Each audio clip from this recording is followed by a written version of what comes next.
Welcome to the Heartwork Podcast, where we delve into stories, struggles, and triumphs of entrepreneurship, leadership, and personal growth. I'm Dr. Sara. And I'm Dr. Marisa. We're here to guide practitioners, entrepreneurs, leaders, and those just navigating the complexities of life on a journey of discovery that explores the dance between passion and strategy, heart and hustle.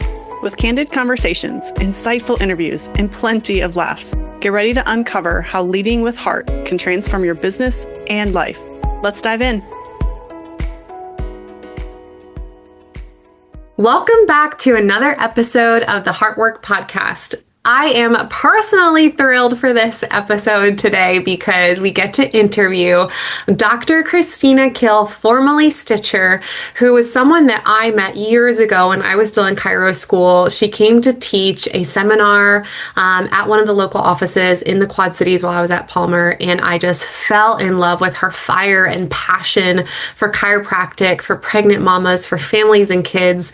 She founded the Family First Chiropractic and Wellness Center in 2004 out in Utah, building one of Utah's leading family wellness practices. And when her own kiddo needed chiropractic care just to breathe after birth, her mission transformed from prevention to total optimization. So beyond practicing clinically, she continues to mentor practitioners worldwide through her program, Practice Evolution, which helps individuals challenge the conventional approach to pediatric and pregnancy care.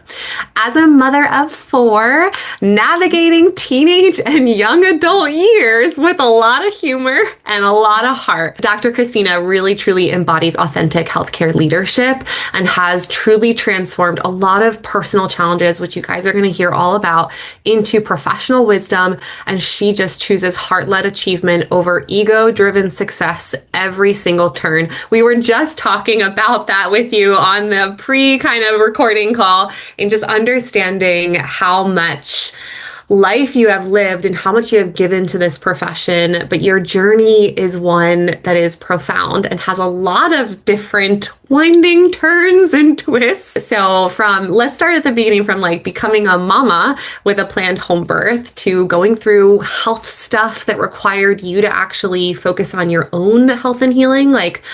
We're going right in. What was the moment you realized that some of your personal challenges weren't necessarily like derailing your purpose or your path, but were actually deepening your ability to serve in the way that you do now?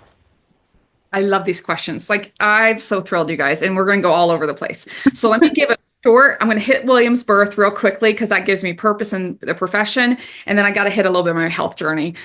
So I got into chiropractic, very traditional. My mom, car crash, disc herniation, failed neck fusion, then saw a chiropractor, and it brought about her health changes. I got married right before I started chiropractic school. So I knew I was going to have kids. And so you start paying a little bit more attention to kids and babies. And then I went deep in, which is totally my personality. Did the full ICPA training and everything else. I got to learn from Jeannie Ohm. I got to learn from Claudia Onreg. I look back at that and go, oh, what a great generation I got to be part of. All that being said, I very much bought into the mindset that a subluxation happens at birth. And so I did everything I could to not have a subluxation happen at birth. A home birth, water birth, everything was beautiful, wonderful, amazing. William is born and he is not breathing, he's in full respiratory distress. I think it's important to say I was an EMT at the time. I did not acknowledge that he was in respiratory distress. The midwife did. She did an amazing job. This is one of the reasons I won't use that word, free birthing, because I was in labor land, right where I was supposed to be. The medical training, the emergency medical training that I had really spent a ton of time in and many years in, did not kick in because I'm where I'm supposed to be, which is labor land.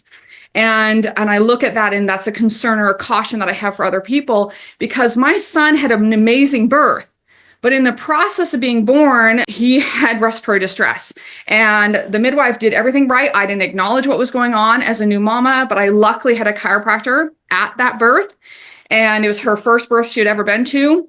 And she comes to me and says, "Can I adjust your son?" And my answer is, of course. It's one of the reasons you're here, or it's why you're here. And I remember holding him as she adjusted him. And what happened, the quick story is that all of a sudden, as she's adjusting his atlas, blood immediately rushed to his head.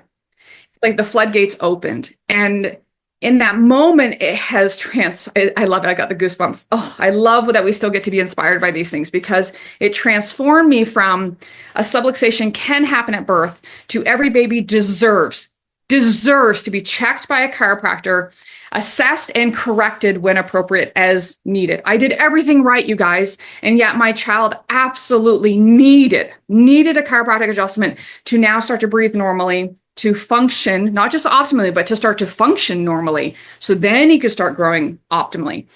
It absolutely changed my trajectory from a mindset of prevention to now being proactive and communicative and saying what we do does change lives. What we do does save lives. And I've been the chiropractor now who's been able to give those adjustments so many times. And every time it gives me goosebumps. And every time it reminds me of, holy crap, this profession's amazing. And the fact that we get to be a chiropractor and to be the instrument to deliver the adjustment, to allow innate to just shine, is humbling. It's inspiring. It's awesome in every single way. And it has to go through our veins. And if it doesn't go through our veins and doesn't change us and it doesn't remind us of this is what chiropractic can be, then we need to be around more people who do this and who share this. And it doesn't mean everyone has to see babies. But what we do have to acknowledge is that chiropractic is about life. And in this life, we get to have a big impact. And I'm now going to give the longer answer, or the next phrase. I also sacrificed me to do this. And in that sacrifice is like I became the primary bread earner for the family as soon as I started practice. I felt a very big calling to this profession. I didn't have boundaries. I didn't have balance. I didn't know those words. It's like I was raised in a generation where we only had male mentors, male coaches.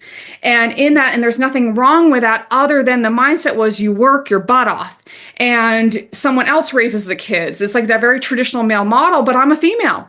And it's one of going, well, what do I do? And the answer is, well, you do what they tell you to do, which is 60-hour weeks, head down. And if I'm seeing women during labor, I'm getting phone calls at 2:00 in the morning and I'm running across the city and taking care of all these people. And as a result, my health started to suffer.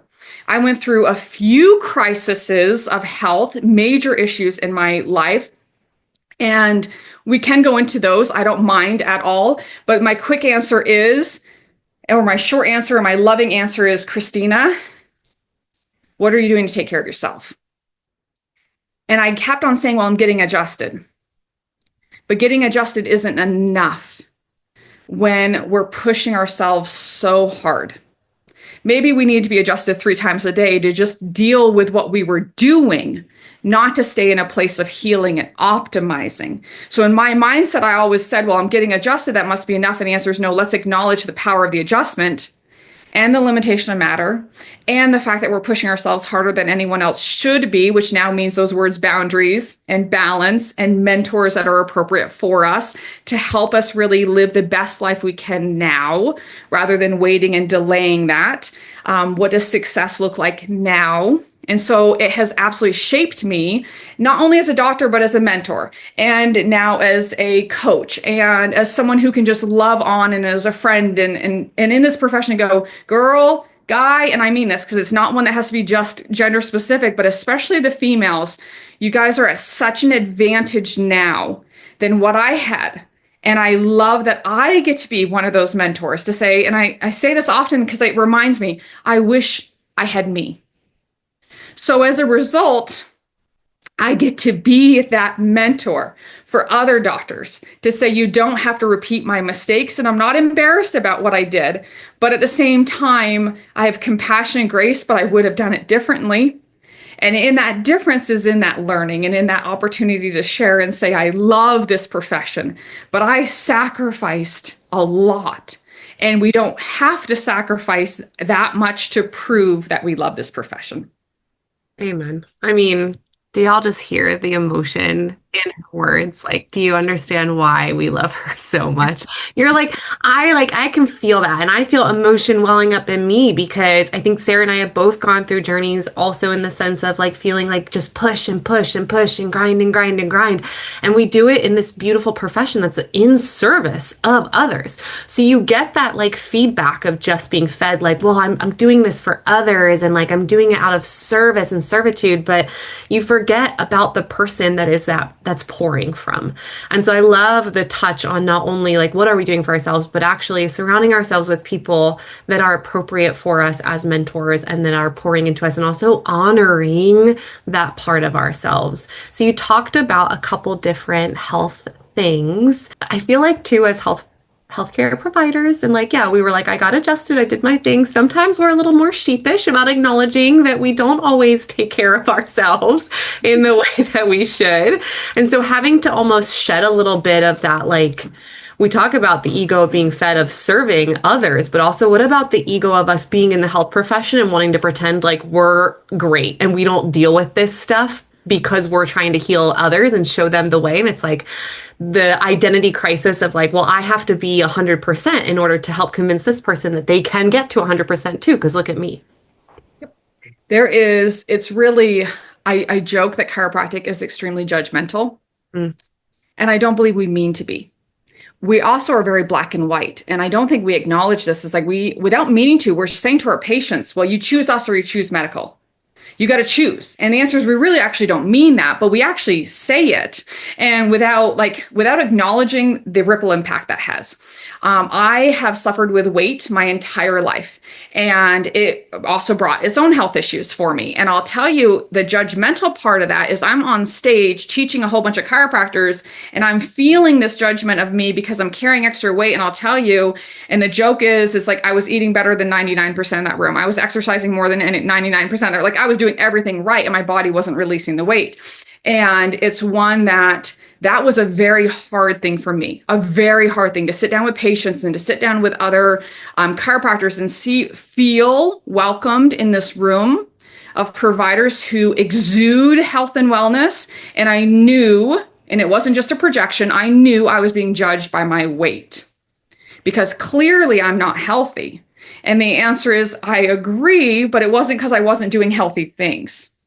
And so as one of my health journeys I went through is actually as a surgical intervention to help with the weight, my intestines was literally falling apart on the table. And the fact that he was able to find that, fix that, and then my body just released all this weight. And I go, thank you, body. You were protecting. We didn't know we were doing everything right. And there was so much compassion for myself in that process to go, this was beyond you. But we also have to embrace this profession because we've got a lot of people that are in this profession that are struggling with their own health issues. A lot of people got into, like I got into chiropractic with a spondy. So I had a broken back going into this profession. It's 2012 is when it happened. It went unstable after my last baby, my last pregnancy. And I ran marathons. Like when I say I did everything, like I may have overdone is probably the problem. So I ran marathons on that thing and everything else is like, it went unstable. We're chiropractors. And we have health issues that got us into this profession. And for some reason, we assume, oh, check mark, we're past that. Rather than acknowledging maybe we're actually going to carry this and we need to be more aware, more proactive, more involved. I had a chiropractor when everything happened. She calls me and says, do you think it's all you're adjusting? I said, no, definitely it's not the profession. It's my running. It's my babies. And she goes, really? You seeing 100 a day? You really don't think that would have done it to your back? And I'm like, maybe. Maybe. And in that moment, it's this acknowledgement of going, we serve from a servant's heart. And honestly, mentally, I can give more, but physically, like this is, and I'm not embarrassed because I'll share this. I had my first associate because of my back. I'd come in and get adjusted so I could stand upright because without getting adjusted, I couldn't stand straight, you guys. I'd get adjusted because I didn't want my patients to know I was having all the problems. I would adjust all morning. I would get adjusted again so I could have a lunch break. I would check my patients in the afternoon. I'd get adjusted so I could go home and I would lay on ice for an hour and a half to 2 hours every single night so I could repeat the next day so that my patients didn't know I couldn't function. We look at those things and go, Are you serious? Is that what this profession is requiring of us? And the answer is no. That's what we assume needs to be done. That's what we don't have someone who goes, hold on, how can we modify? Kristina, seriously, change up how you adjust, change up your tables, change. And if your patients don't like it, who the hell cares? This is your life and your health, and it will be okay. And so when I sat down and it went unstable, I had all the neurological issues. I had to have a fusion. And I remember I sat down, and this is this moment of going, what do I tell my patients? And I told them, I wrote a letter. I'm going to be out for the next 6 months. I didn't know if I'd ever come back to adjusting, you guys. Like, I was really afraid. I sold off all my fun toys and everything else because I really thought I was not going to ever have a proper level of health after the surgery. And I told all my patients, I had one patient say to me, isn't it funny that you're a chiropractor and you need to have a spinal surgery? And I said, I actually went into this profession with a broken back, and I'm grateful for what I have, and chiropractic isn't about back pain. And it was my mentor who said this to me. He goes, Kristina, you need surgery, and chiropractic isn't going to fix this. And I'll tell you right now, there's a limitation of matter. And if anyone has a purpose in their life, it's you. So this is standing in the way of your purpose. Get this fixed and get back to life. And so now I can have this state of compassion and grace and go, hold on. It's not okay to sacrifice us physically to say, well, here's how much I love chiropractic, because sometimes we just don't know there's options, and we know that there's love. And I will say, it's like, so no surprise, I attract a ton of fusion patients, people who need fusions and post-fusion. And at the same time, I can say, okay, here's how we're going to navigate these waters, because I'm not afraid of them. And I actually have now had allies within the neurosurgical realm of saying, of course, you need chiropractic care for the rest of your life. We have surgically altered your spine. You better have a good chiropractor, not just any chiropractor, but someone who actually knows what they're doing. And here's what I love about this. Now I can share it, and chiropractors will go, oh, you seriously had a spinal fusion? I go, yep, not by choice. I tried everything else first, but it changed my life, saved my life. It gave me everything that I wasn't able to do before. I fought through to make things work. I don't have to fight through now.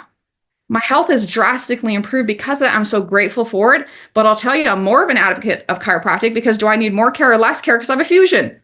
So I better make sure that my self-care amps up, because it's no longer about just self-care to go, oh, it's okay. It's like, no, you have a fusion. You now have a massive limitation of matter, but let's be honest, you had a spondy before, which is a massive limitation of matter. And all that I was taught in school was you'll have back pain. There's nothing you can do. You're just going to hurt. And the answer is, anyone who has a fusion, I'm like, come and find me. Any chiropractor that's listening to this and has a spondy, sorry, not a fusion, has a spondy, well, especially if you have a fusion, call me. But if you guys have either of those, like, reach out, because we are kind of like left alone. And there's so much in this profession that can be done and can be helped. And you need to do a better job. You need to take better care of yourself because of these limitations. And it doesn't make you less than. It actually helps you connect more with your patients, because you're real, you're vulnerable, and you're authentic, because this is life. And life is a journey, and it's not going to be perfect. Actually, the bumps and bruises are where we learn the most. And I'm grateful for it because of what it's been able to teach me, show me, give me empathy and compassion. But I'll just say the flip happened. When I had patients, when I was in so much pain and patients would complain about their pain, I'm like, I don't even want to hear about it. I lacked empathy at the time because I was so involved in my own issue. And I've had other times in my life that I've had emotional trauma. I've had relationship issues and all that. It's really hard to come at a place of compassion for patients and for our practice members when we're not okay. Right. So those are the times that we need to be reminded that our clinic is our safe place. Our practices are our safe place. We can take a break from the world because we can serve. We can take care of other people because in this moment, I'm okay. I'm safe. I'm taken care of because I've created that. That's one of the biggest things I love to teach is going, how do we create safety? And I mean mental, emotional, physical, all of that in our practices, because we can give in love and not from an empty place. So again, I love what Marisa says. Like, you can feel the passion, and like, I want to just like sit in this. I think I could listen to you talk for the next 20 hours, which is why you do conferences and why you teach, which is amazing.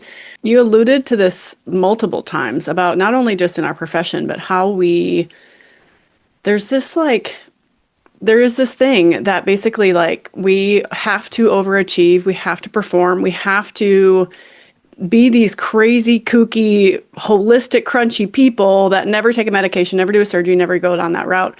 I have friends and family and like, gosh, chiropractors are weird. You know, like we like enter into this like vein of having to do that. But my question is just your thought of why do you think that is? What's the like undertone for why we are all a little crazy and have put the like energy and emphasis on not only just like health identity, but the performance identity? What's the root of that within this profession? I think the joke, and we said this in school, it's like, why are our schools harder to graduate from? You get into medical school, that's the hard part. You get in. They're going to make sure you graduate. Like now I've learned the process of actually being matched is the hard part. So you can be a medical doctor, but not be a medical doctor and go, ooh, that's good to know, and learn that. It's like in chiropractic, we're the redheaded stepchildren of the profession, of the medical profession, the healthcare profession. So we have to prove ourselves. We have to overprove ourselves. And in that energy that's taught in school, I think we carry the energy of we got to overprove ourselves in practice and we got to overprove ourselves in life. Like, I don't know who we're trying to prove this to, but there's this mindset we got to prove that chiropractic works. We got to prove that we're successful. We got to prove I'm a doctor. I'm a doctor. Like, take me seriously. And I think it's really one of this crisis of self is happening in the profession, and it has. And that's where, like we talked about early on, what's happening with our schools. What are we losing for this philosophy? That in this process of losing our philosophy and losing this sacred trust, it's like right now I'm preparing for Focus, and I'm one of the speakers, and we're talking Life Without Fear from Fred Barge. That's what we've been asked to speak on, is something within that. And I think that's the best answer, is we have this fear in our profession because we don't hold our philosophy and our identity. And so as a result, we let fear run. Please accept me. Please see me as a real doctor. Please see me as a mom who's a good mom. Please see me as a mom who's also a successful business person. Please take me seriously as a business owner. But yet I don't want to sacrifice my kids. And yet I don't want to work 60-hour, 80-hour weeks. It's like all this of going, we're having a crisis. And this generation is also one of saying, hold on, we saw the generation ahead of us. You guys have totally like ruined yourselves. We don't want to do that. So we're actually going to do smarter, which also may mean we don't start. Like, this is a very interesting generation that's now in this profession. It's almost afraid to start and repeat these mistakes that we made because they saw the sacrifices are too great. But the problem is, as soon as the pressure hits, they give up. And go, well, I don't want that pressure. And the answer is actually, you're meant to thrive with pressure. You're meant to have pressure. This is Andrew Huberman was talking about the fact that we're meant to be in pressure. Not all the time, but we're meant to have pressure. And I was like, thank you for saying that, because we're so afraid in this generation to have any pressure. And I go, hold on, balance. So what if we have someone who sits down, and this is what Steve helped do for me, and which is what I carry forward, is what does success look like to you? What is the season you're in life right now? Okay, now let's define success for this season, knowing it can and will change. What if instead of saying, well, my practice needs to go here and it's unwavering, or it can have a little zigzag, but it better be only like this far, like this gap, it better be this, instead of acknowledging actually in the next 2 to 5 years, this is what it's going to look like. And as I have my babies or as I have my kids in school, I always promised myself that I would be home once my son was in kindergarten. Well, when William was a junior in high school was when I finally acknowledged I had to be home in the afternoon because my kids started acting out in really bad ways. And this was their way of screaming at their mom they needed mom home. And I missed that time. Do I regret it? Yes. Would I do it differently? Yes. Am I mad at myself? No. Do I have to acknowledge that there was the unspoken critical Kristina that's saying it's not enough? So maybe that's what we all need to work with, is this underlying critical self that's in all of us that will say we're not good enough. And the answer is, well, then how do we define good? How do we define enough? How do we give grace for this profession that someone who's working and seeing patients 4 hours a week is just as good of a person and doctor and business owner as someone who's seeing patients 40 hours a week? Why do we actually define success based on an outward expression? Yay, Kristina saw 100 patients a day. Boom, man, she's rocking it. Yeah, she blew out her back. She's gone through a massive issue. She's had cancer. It's like all these things. Are we sure we want to repeat what Kristina's gone through? Like, I'm not saying, could someone see 100 a week and have the most amazing health and life and success? Absolutely.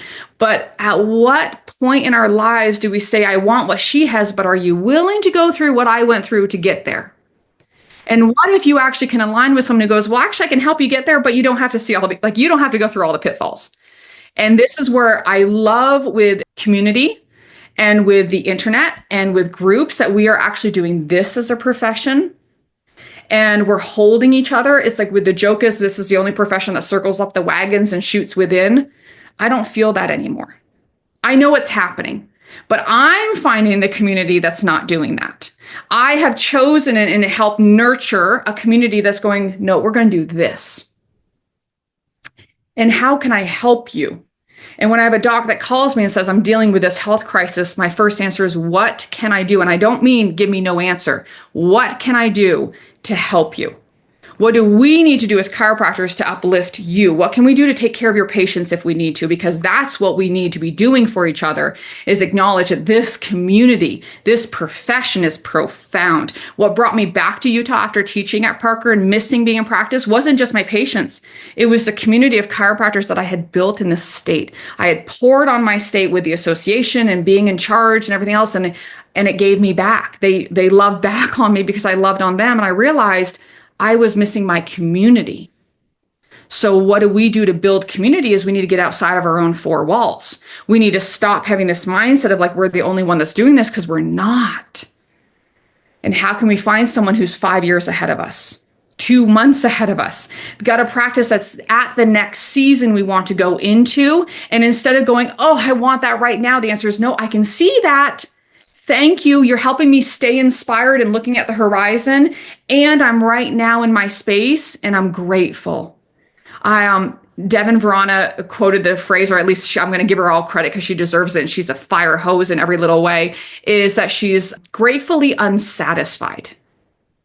I'm grateful. And I'm also unsatisfied because I know that my practice, I'm not saying me, my practice can serve in a bigger way. So because my community, and let me finish, not even so, because my community needs what we do, not what I do, but what we do as a profession. So I have to start bringing in all these words. So instead of me feeling like I got to do it all, it's no, let me help bring other doctors, bring other thought leaders, other business people together, all of our accredited network, all these providers that we work within. How about we do this together? So that this is a collective reach to help. I don't want to save our community. I want to serve our communities. I want to love on our communities. And I want to love on the profession, because I think it's really one that we got to stop playing small and playing individual. The only way we play big is within a community.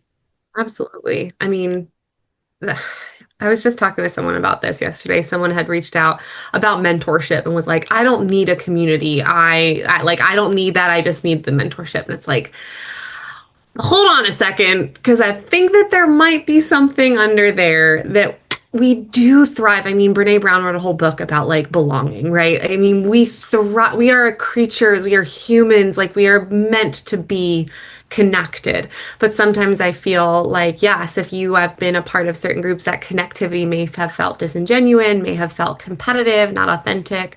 And you've touched on this of like finding that space and finding people that are ready to be on the bandwagon together and promote this profession and themselves and their practice and their community as a whole.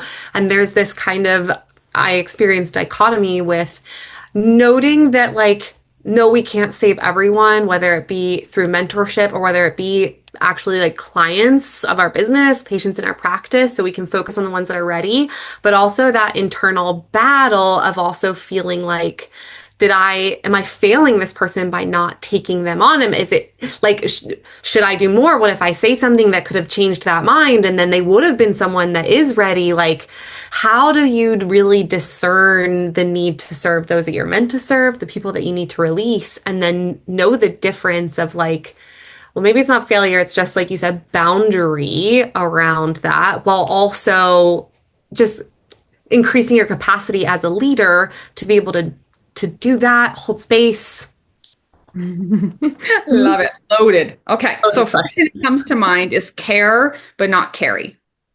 Mm. And this came up in your group when when I was teaching. It was very much that there was one doc you could tell she was so upset when patients wouldn't follow the schedule of care or wouldn't get the results. It was just like literally her entire being. You could just feel the burden that she was carrying when it's not her choice. It's not hers to carry. She's choosing to carry weight that no one asked her to carry. And it doesn't actually lighten the burden for anyone else. She just increased her burden. And it's so lovely and appropriate that I can see that and go, oh, girl, in a moment, it's like, whoo, release that shit. Let that go. Because the sooner we can learn that it's care but not carry, that is a boundary. And that's huge self-love, self-care to say, I'm going to give you 100% of Kristina. And I will, but I'm going to give you 100% of Dr. Kristina.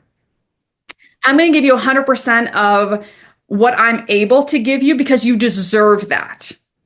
But I'm not going to give you everything because that would be inappropriate. It actually would be crossing a boundary of professionalism and too much as well. So I think that's where we also need to own our space of saying, what can we do in our practices is the first thing I'm a huge believer in is systems and procedures. Systems and procedures are what ensure success, not just goals. It's like, I do love goals, but I'll tell you, systems and procedures means those goals are going to happen. And so when systems and procedures are in point or on point, it's on purpose that I infuse chiropractic into every little word I'm saying, into every little statement that's there. But I'm not saying, let me tell you about chiropractic, because no one wants to hear it like that. Instead, I go, let me tell you about you. Let me share with you how your health works and how your body works. And so now I'm talking about them and why it matters. Now they're going to listen. And if they go, then they move on. What we don't realize is the consultation, the whole purpose of a consultation, you guys, is to acknowledge, are they a good fit for us? Just like, are we a good fit for them? And so many docs struggle with the point of going, this isn't a good patient, but I have to. No, you do not. You know how empowering it is to say to someone, and I love when I do this, and this is one of the biggest things with my mentoring is I'm like, is the end of that consultation go, it sounds like we're not a good fit. Let me send you, because you can't just let them go, okay, legally and all that we can, because it's simply a consultation. That's why you got to stop at the consultation. Don't do the exam. Don't do everything else, you guys. Like, stop here and acknowledge this is a choice. Do I move into this next state or not? And I will only choose, and I mean this with the most grace and love and compassion and purpose and business acumen that I can. I choose to only move forward with the ones that get it and want it. I'm not dragging people through. I'm not hoping that they see the light. It's not about getting face down on the table because all of a sudden they're going to get chiropractic. No, if in this consultation we didn't have a connection, we didn't have a moment that they can see a paradigm shift to go from what they have and they want to get rid of to what they want to gain, and they want me as part of their life, and they want me as part, like, it doesn't mean that we've like everything's in. And we got to realize we kind of proposed marriage on the reporter findings visit, and I go, hey, cool, let's do it, baby. I see this long term. But if they're not even like thinking that, I just want to be cracked. I just want to be like all that crap that we hear. I just send them somewhere else, you guys. You know how much power there is in that? And for every patient that you kick out, you're telling the universe, I'm ready for the right people. And the universe delivers. But if we start in profession going, well, I got to serve anyone with a spine, and I hate that statement. And I hate it because there's no self-love in that statement. There's no self-respect in that statement. There's a neediness that's kind of yucky. I gotta serve anyone. No, actually, I want to serve the ones who are ready. I have the opportunity to serve the ones who get it. And I have a boundary. I have a requirement. I have a system in place that allows the right people to shine. And it quickly shows who are the right people, and it quickly shows me who's not the right fit. And with love, I say, go to the joint. With love, go to this doc who's a sports medicine doc. With love, go to this medical doctor, because actually what you're talking about right now is so not a chiropractic issue. And I'm so glad you're here, and I'm so glad I can say this to you of going, you're in crisis, and actually you need to first take care of this before I can deal and take care of you further. And there's love in that. There's being a doctor in doing that. It's really one that we don't have to serve everyone because we can't. I choose who I get to take care of, just like they choose whether I get to take care of them or not. and I will show up at 100% when it's time, when it's appropriate. But I also show up at 100% for my kids. And I have learned to show up at 100% for myself. And so in my life, I have my boundaries, which is my schedule, because what it means is when I'm at the practice, I'm at the practice. And when I'm home, I'm home. Like I've learned to have these balances. That doesn't mean I don't do work from home. Clearly, we all do work from home, and I have no problem doing that. And I actually am totally cool with that because it allows me to be home. But at the same time, I've really learned to say, I'm going to give the best I can in this moment, but the best of me looks different at different times. And I'm sure as heck not going to take a responsibility that is yours and take it on me. That is so freaking powerful, and something that is obviously very learned from your own experiences, right? I have a colleague in our area, and he actually came in the other day and got adjusted and was talking to me about like what he's new in practice and all this type of stuff. And he's like, I feel like I don't want to take care of anybody that doesn't want to be taken care of, which I love the profoundness of just being a young doctor, that he could actually acknowledge that. And at the same time, be really struggling in practice because there are no patients in this office. So like, how do you also build something with knowing that's like you need to put food on the table and also have this knowledge and understanding that I have something beautiful to give to your community, not be needy, but yet at the same time, not just give of yourself to like every single thing, but to be able to survive. And, not just survive, but thrive, right? The difference of the survival aspect. Yeah. But there is surviving. So I'm actually going to answer to survival because that is a different mindset to take you into thriving. And I completely agree with you. How wonderful for this doc starting a practice to go, I know I can do the easy, hard, hard, easy. He's doing the hard, which will become easy down the road. The easy is I'll take care of anyone who comes in, but then it's hard because, I actually only want to take care of the ones who get it. And I just filled my practice full of people who don't get it and that are bitching and moaning and complaining. And I don't want to be around this all day. So now how do I do this now? And my answer is, well, you do it the hard way first, which means I have systems and I have procedures to help everyone. And this is what I mean when I'm scripted, you guys, because I chose every word by choice, because what it means is I want the best of me to shine, which means I want the best of chiropractic to shine. And if that doesn't resonate with you, great, go somewhere else because now I'm ready for the next person. And here's what I'll say for that doc. Go get out with your community. Pound flesh. There is nothing that builds a practice faster than pounding flesh. Everyone wants to hop on Instagram and hop on Facebook and do all these things on the back end. They don't want to meet people face to face because it's hard. And I go, yeah, that's hard, easy. Go shake hands. Go make eye contact with other providers. Go ask every single patient who you see, who are you seeing for a dentist? Who are you seeing for a naturopath? Ask for providers. Do you like them? What do you love about them? And then I reach out to these providers and say, I've heard amazing things about you, because I have. And I'd love to meet you, and I'd love to get to know more about you. And guess what they say? Oh, I'd love to have you come over. Let's do coffee. Let's do tea. Let me go to your office. Like whatever it is, because it's not about me going, hey, I'm a struggling chiropractor who really would love to serve my community in a higher level, but I'm scared shitless and I'm not able to put food on my table. And so instead I'm focusing within my walls. I'm going to do all this little keyboard crunching, and it's not working because I'm not there to add value. How am I adding value? Is I'm going and finding all these providers in my area because, and I mean this with love, I'm selfish. I serve me first. And I don't mean that in a bad way. I need to find my people. Who's my massage therapist? Who's my energy worker? Who's my lactation consultant? Who's my birth provider? Who's my biological dentist? Who's my natural healthcare provider? Who's my functional medicine doctor? Like you guys, we have 10, 15 people that is our team. And guess what? When they meet us and they get to realize that it's a win, win, win, it's win for them, it's win for us, it's win for the patient. Now this becomes synergistic. Now we grow a practice very quickly. And I go back to this young doctor. With the system and procedure in place, one patient in my practice becomes 6. Okay, I'm Utah, so that's why it's 6. So for every other state, one practice becomes maybe 3 or 4. Or one patient. You guys got to understand, and it's not just, I'll go back to 6. Let's set that standard. One patient becomes 6 because it's not just about their immediate family, because I end up seeing almost everyone in their immediate family because I also seed that enough times in my wording. Of course, I'm a family chiropractor. That's actually how I introduce myself. I'm a family wellness chiropractor. I'm known for seeing lots of pregnancy in kids, but I actually don't lead that I'm a pediatric and pregnancy chiropractor anymore because I don't want to be limited. When I get to see grandma and grandpa, oh, guys, like this generation has so much value to give. And it's not because I'm a Medicare practice either, but it's because I want that womb to tomb practice, that family lifestyle practice is what I always believed in once I was exposed to it. So I'm going to communicate that way. And so then this one person, and it happens all the time, that one person, if they have a job, I normally see their coworkers. And the joke is we should just start sending buses to all these places because let's just send them all in.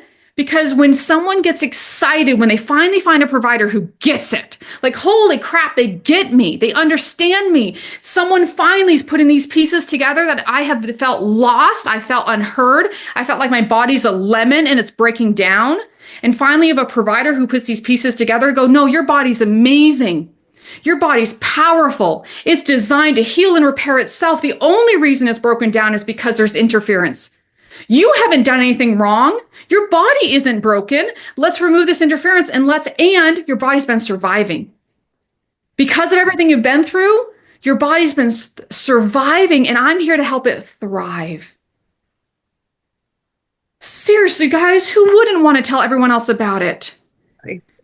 So on the flip side of that, because I've been navigating this conversation, not just myself, but with other providers that are kind of in this method now of like, because I'm younger in practice, right? I don't have the 21 years there. So as you're younger in practice, and I am that grateful but unsatisfied and hungry person, right? And even just what you said, pounding flesh, like today we went out and did a health talk, and the return on investment of that was fivefold than an ad that's been running for several weeks, right? Like it's just... People also too, like when you bring the passion, when you bring your energy, that just doesn't get conveyed online in the same way that it does in person, right? And then the interaction of the question and answer side of things. So definitely, guys, get out there in your community if you're not already. But as you see people and you serve them well, and they want to bring everyone that they know to see you, where's the dance of navigating, serving them well while maintaining a high level of excellency while putting the systems and practices in place to do that from a financial standpoint? How do you find the dance and the balance of making care convenient and affordable truly for full families while also continuing to support the longevity of your business, hiring multiple doctors to serve the community that you need to when you're in that beautiful like phase of I'm no longer in startup, but we're scaling and we are expanding. And so we need to pull that overhead just keeps going and you have to pull with, but be able to, you want to serve the 6-person families, right? So I love that you said the overhead continues, because there's a mindset in chiropractic of going, well, don't worry, once you hit overhead, it's like profitability. And my answer is it is if it's only me doing the work. Me and 1 or 2 CAs, like I could rock out a practice. I could see hundreds a week and I could make tons of money, you guys. Like that's not what we're saying, because that to me isn't freedom. That to me isn't balance. And so instead I've transferred overhead. I have a high overhead practice because I've got multiple doctors, a big practice, multiple team members, because I can see this vision and I want it. Like I'm pushing this vision. I'm investing very heavy into my practice where I'm going, it's okay. It's because I have a vision. And I'm investing. Those words matter because you can tell, here's my words to myself. You're investing right now. And I'm reinvesting in because I can see a bigger mission, purpose, and value. But my overhead is through the roof. And okay, good. Let's own this, you guys, because what a typical business person would go, okay, well, you need to cut team. You need to cut overhead. You need to shrink. You need to do this. And my answer is, I get it, but you don't get my purpose. So now if you're in this mode, because I'm still going to answer your question, I promise, about families, because that matters, but we got to first answer this question of our headspace. Go back out and pound flesh. That's the mistake that I made, was I got so busy in my practice and so busy as the owner working on my practice, I stopped being the one that was out pounding flesh. Is the owner of the practice, especially as we bring on associates, we hope our associates will grow the practice. They will grow as you feed them. This has been the hardest thing, and I've had associates for 15, 16, 17 years, somewhere in there. Yes, at least, because McKaylee's 19. So I've had associates for at least 18 years. And they have done an amazing job serving the patients that are in front of them. But actually had one associate who was really good at bringing in patients. The rest of them were not. But they will do it with me. They won't do it on their own, which is why they want to be an associate. So we got to understand our job is to continue to be the voice of your practice, the vision of your practice, the face of your practice. You can't ever stop being out in your community, or else eventually you become insignificant, or you just kind of like everyone's shiny, following the shiny objects. So it's like they're just going to kind of forget about you. And that includes other providers without meaning to. If you're not on their radar on a regular basis, they're going to forget about you. So you need to stay in your community and acknowledge that as your life gets busy, there's seasons to that. So go back to systems, go back to procedures that every month I'm going into seeing 2 to 3 people. And it could be I'm seeing the 2 to 3 people who I already have built a relationship with rather than seeing 2 to 3 new people. Because right now my season is I can't stretch myself more, and that's okay, but I got to continue to nurture what I've built. And now for families, you have to have a fee or a fee structure that allows families to be seen. But we need to not worry about that as much because there needs to be the structure in place, but we also can't give away everything. So we had a 3-tier system. First family member was full fees, a reduction, it kind of stayed there. It actually caused a lot of confusion as we got really big in our practice. My team would not know who is what family member. As a result, they weren't auditing as closely. And I had a lot of people coming in at the lower fee that really should have been a higher fee. So my team in the last year and a half came back to me and they're like, can we just redo all of it and actually go to packages? Families can buy packages together. So they can buy 200 visit packages, 100 visit packages, 50 visit packages, and it can reduce their amount per visit. But I no longer have a tier schedule or a tier fee because that's kind of like a visit by visit deal. And instead I said, I would rather reward the people who see the long term and want to invest. I find they're my most successful patients anyway. That has been a really good balance for me. I know a lot of docs are doing membership practices. I'm going to caution against a membership practice to start. Because to me, a membership practice is once you qualify for wellness, if you want to do it. Now, I think I was before its time that I did membership years and years ago, and people didn't like it. I think the idea in membership in the business owner, so let's talk not chiropractic, but most business owners, they do a membership practice because only 20% show. I go, well, then you don't know chiropractic because we want 100% to show. And the reason people offer membership practices is because the gyms were making money on people not showing. And for us, we actually want them all to show. So we reduce our fees so low because we want you to show, but then all of a sudden we have no profitability. And we're so busy, we're at capacity with no profitability or very limited profitability. And we go, oh crap, I just dug myself a hole. So if you want to do a membership practice, you still need to allow those fees to increase, especially during COVID times, everything else. All of a sudden with inflation, business owners, we felt the crunch in the biggest way because all of a sudden we had to start paying $2, $3, $4 more per hour for team members. We're not making more, we're just spending more. And so we have to at some point say, how can I appropriately reset my fees? So I always recommend when you look at fees, fix them for new patients because they don't know any different.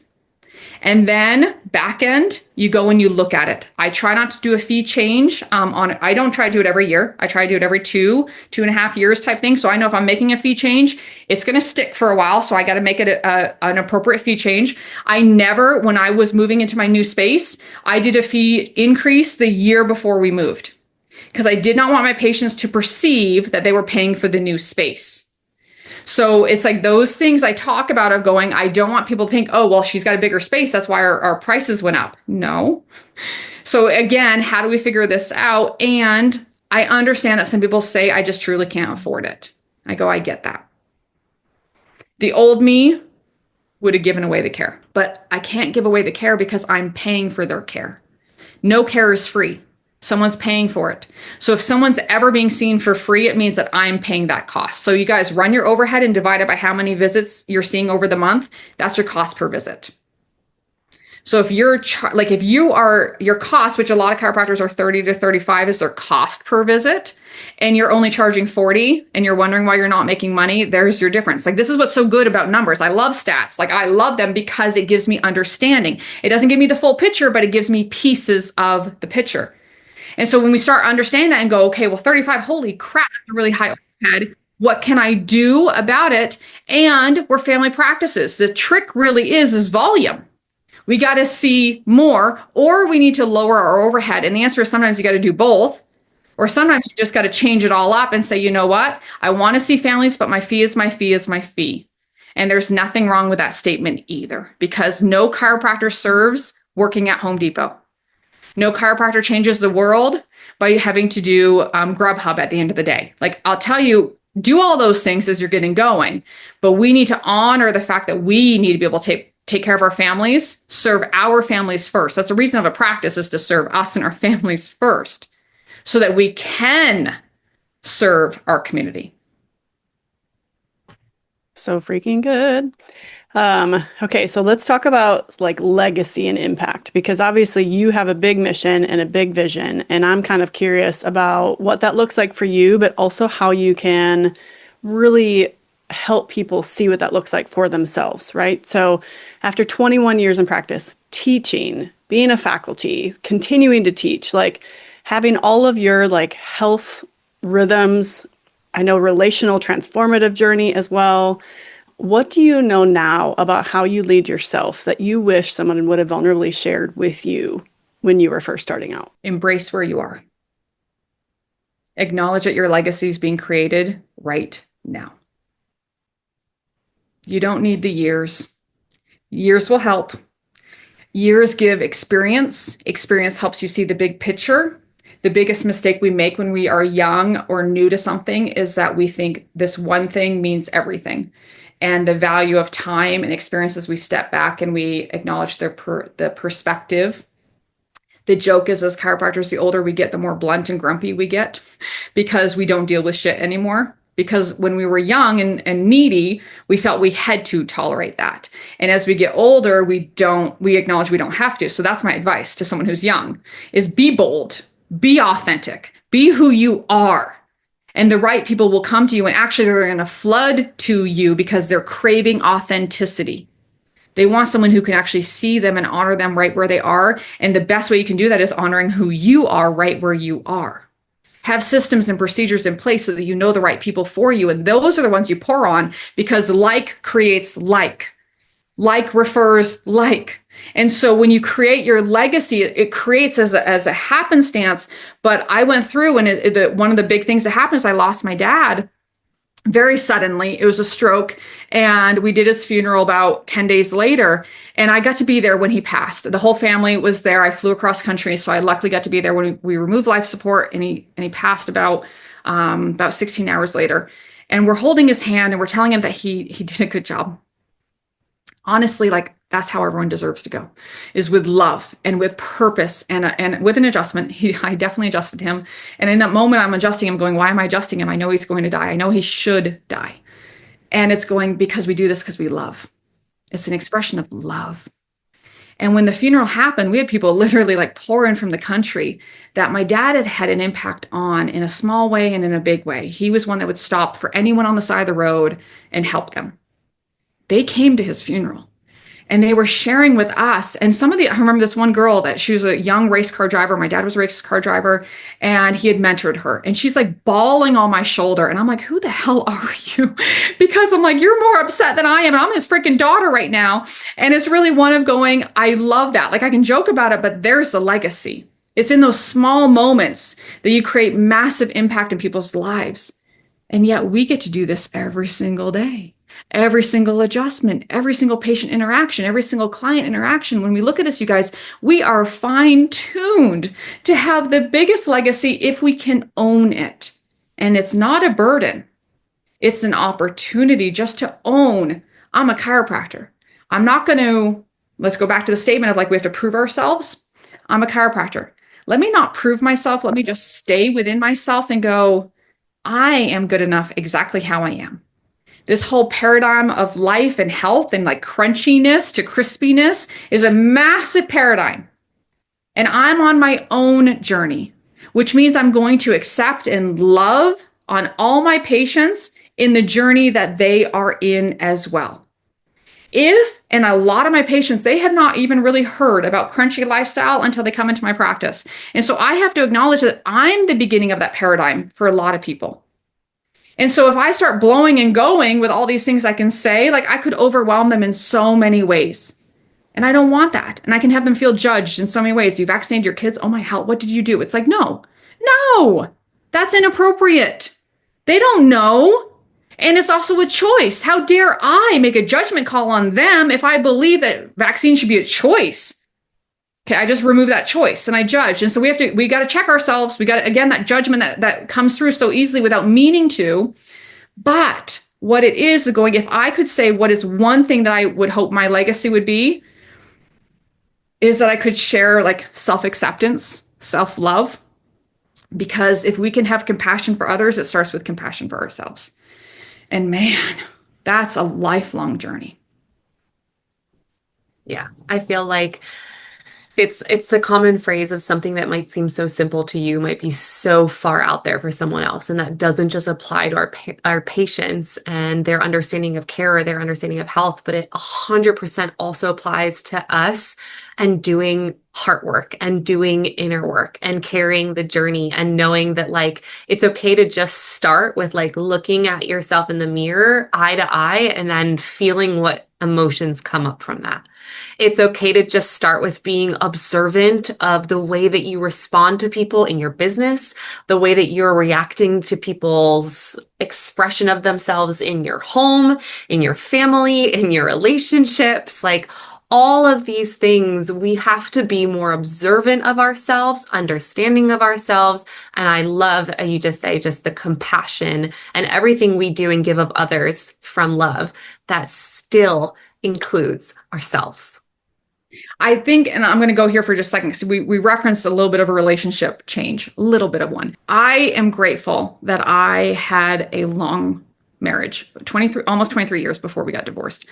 And I gave and I gave and I gave. And I know that Craig gave, and I know that it was his capacity versus my capacity. I am loving the space that I'm in as Dr. Kill. Because I'm finding the power in me. And in this marriage, I self-sacrificed and I put up with and I tolerated, because that's what you're supposed to do.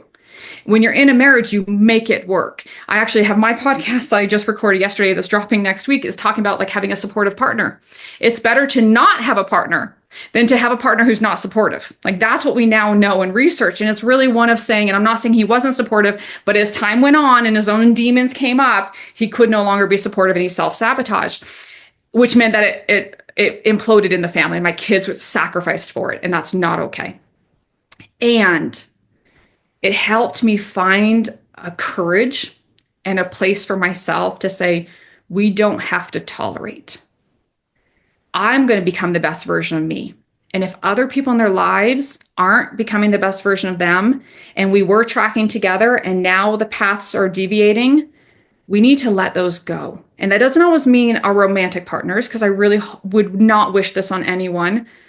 But I do know a lot of conversations I have in mentoring and coaching is on their relationship. And my answer is give them the opportunity to come in. Let them see what chiropractic can be and honor their journey. That's one of the biggest advice I gave. And so I'll share this as one of the pieces of advice. And I don't know why, it needs, some reason it has to be shared. And that's okay. So many times we expect our partner to be right where we are, but we forget that they're on their own journey. And when it comes to health and self-care, and when it comes to accepting this crazy lifestyle of chiropractic, they may not be 100% where we are. And just as a patient, we didn't expect them to be there, then why do we expect our partner to be there too? There are some non-negotiables that I actually really recommend before you marry someone. My doctors would all date with intention. I'll tell you their first date conversations, they'd come back and tell me, like they had the vaccine conversations. I'm like, holy shit, you did this on date one? They're like, I'm not wasting time. And I was like, oh my, you are powerful women. Like seriously, I love you for this. But here's the thing. There's certain things that really matter to us. Those matter. Don't minimize those. And there's certain things that we wish, we hope for, but we got to give grace. And if we can give grace and compassion to someone else, especially someone who matters so much about, like in our lives, a partner doesn't need to be your everything. And I think especially when we get married really young or in a relationship really young, we assume that we're going to grow up together and we are going to be everyone's or each other's everything. And that is something that we need to work on within ourselves and actually make sure we're serving ourselves. In this process of Dr. Kill coming out, it's a more compassionate, loving, understanding Dr. Kill, but also who, when we talk authenticity, it was really a gut check because I was dealing with some massive betrayals and issues behind the scenes that you can't speak to because I'm protecting someone else. And in this process, I actually acknowledged, no, we actually need to speak to those. I couldn't do it at the time, but I can now. And it's no disrespect. It's actually to say, how can I help serve other people in these situations? Because this is our life. We don't have a redo. It's right now. And I don't want to squander my time and I don't want to waste my time and I don't regret my time at all. I love that I have my family and my kids, and it says a lot. Like my kids are all with me and I have full custody of all my kids and everything. It's one that like we had to go real close and love on each other and really, really take care. And there's a lot of healing that's happening. But you know what? In that healing, there's reconnection. There's deeper connections being forged and built. And I'll tell you, that's the coolest, loveliest thing about life is we don't have just one chance often with people. We have multiple chances with them. And it does matter what's happening in our own four walls because that's what will carry us through in the biggest way. I say my own four walls of me and my family, my kids, and damn it, they're everything.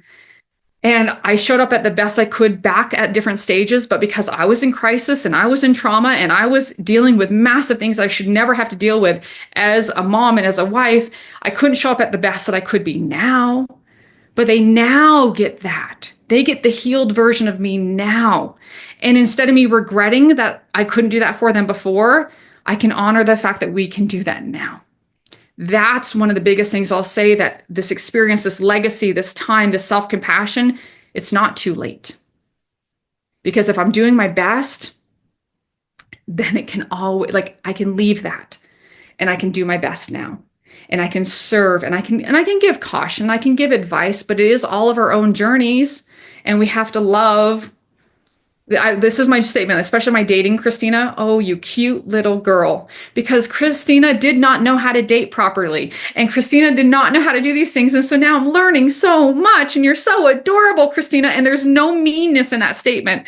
It's just this, it brings a little bit of humor to our lives. I'm going to continue it. And it's not just like I learned in dating, but I'm like, this is life. I'm 46 and the idea is we're supposed to have figured it all out. Nope. It's totally not the case. And here's the coolest thing about this. It keeps me excited. 21 years in practice, I'm probably more fired up than I was when I graduated because I know me better. I love being in my practice because I have boundaries, because I have support, because I have structure, because I have this ability to say, what can I give? I'm giving the best of me because I know that I'm taking care of me in all these ways. I'm actually showing up in better ways. It's like looking at retiring and running away to an island. Yeah, I can maybe do that for a month or two, but I will be back because I just can't get enough of this. It still feeds my soul, you guys. Like that's the coolest thing about this profession is that it's still, I have more fire in my belly now than I did then. And that's what a good profession, a good practice, a good life, a good balance can give us. But those bumps and bruises help give us that balance too. Yeah. Oh. Okay, you referenced this. Tell us about your podcast. So that Thank you. Okay, so it's Chiropractic Evolution.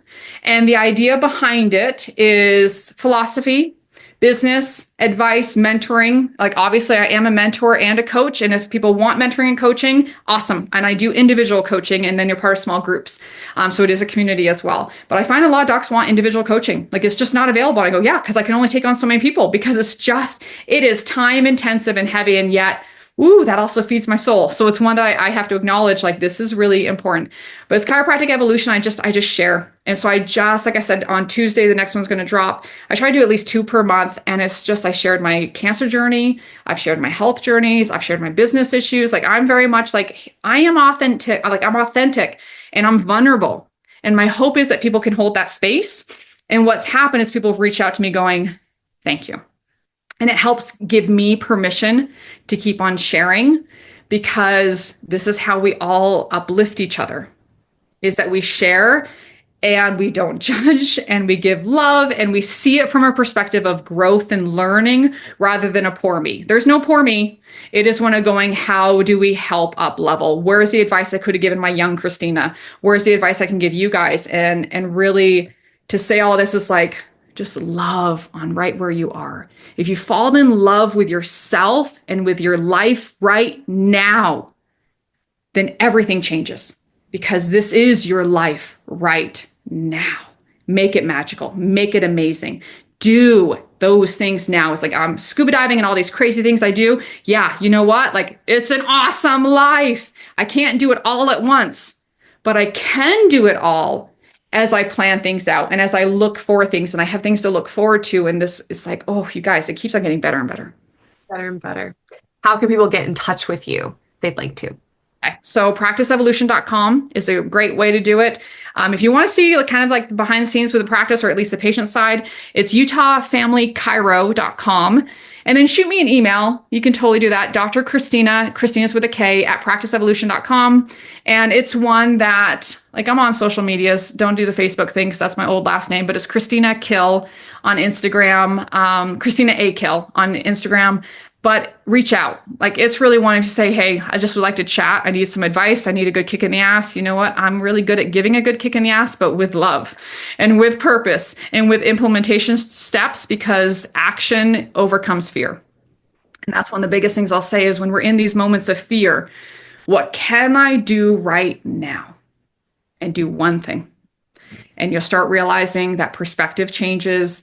Our ability to see how much power we actually have changes. I think it's one reason I love birth work, is it's like in that moment. And yet let's apply that to our lives. Be in the moment. You are doing this right now. You are successful right now. You are impacting lives right now. You are someone who has been an answer to someone's prayer right now. Own that space. Love that space. Uplift yourself, your family, your loved ones, and see how it pours and how you're able just to pour more because you're there for yourself.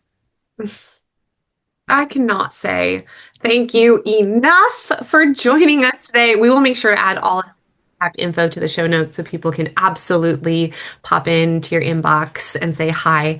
Thank you again for sharing your heart, sharing your story so vulnerably. I don't think anyone would have any doubt of just how authentically you show up for yourself, for your family, for your practice, for your patients, and for other chiropractors and for our profession. It is a blessing, an absolute blessing and a gift to have you. I'm just going to get emotional as a part of this world. Like, you are a gift. Thank you for joining us. Thank you for being with us today. I can't wait to see you back in the QC. For all of our students who are local, she teaches seminars here, so you'll definitely see her at Homestead again soon. Have a wonderful weekend. Thank you for joining us, Doc. And I'm going to do one more thing. This podcast is transformative. Thank you guys for providing this, because this gives that space to be vulnerable, to be real, to be authentic, and to say, you know what, we're all doing this. We're all doing the best we can, and we all can love on each other. So thank you for doing this, because talk about you want to leave this profession better. This is how we do it. And so thank you for allowing me to be part and to share with you guys. I really am so humbled and so appreciative to be here today.